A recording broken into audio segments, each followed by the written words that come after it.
ETV news, Kolkata.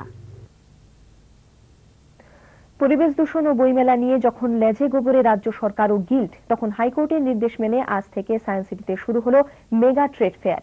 এবারের মেলায় থাকছে ৩০০টি স্টল। ময়দান ছাড়াও যে মেলা করা সম্ভব, এই দৃষ্টান্ত তুলে ধরতেই সায়েন্স সিটিতে মেলা বলে জানিয়েছেন মেলা ট্রেড ফেয়ারের উদ্যোক্তারা। সায়েন্স সিটি ২ লক্ষ বর্গফুট এলাকায় শীততাপ নিয়ন্ত্রিত মেগা ট্রেড ফেয়ার প্রাঙ্গণ। উদ্যোক্তারা বলছেন, হাইকোর্টের নির্দেশ মেনে আয়োজন করা হয়েছে সম্পূর্ণ দূষণমুক্ত এই মেলার। দূষণ এড়াতে গোটা মেলা প্রাঙ্গণটিকে কাঠ ও সিনথেটিক কার্পেট দিয়ে মোড়া হয়েছে।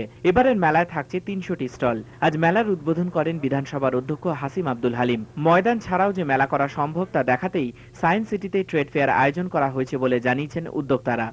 সব মিনিস্টারকে আমরা নিয়ে সবাইকে এনে দেখাবার চেষ্টা করছি যে কত ডেভেলপমেন্ট, মানে কত ইউনিক ওয়েতে এক্সিবিশনটা প্রেজেন্ট করা যায়। আপনাদের আজ অনেক ফেয়ারই দেখেছেন, এটা ঘুরে দেখুন আমরা এটা কিভাবে অর্গানাইজ করেছি।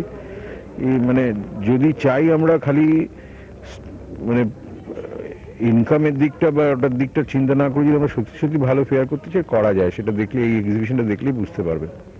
মেলা চলবে আগামী 10ই ফেব্রুয়ারি পর্যন্ত। ETV news, Kolkata. আসছে অন্যান্য খবরে।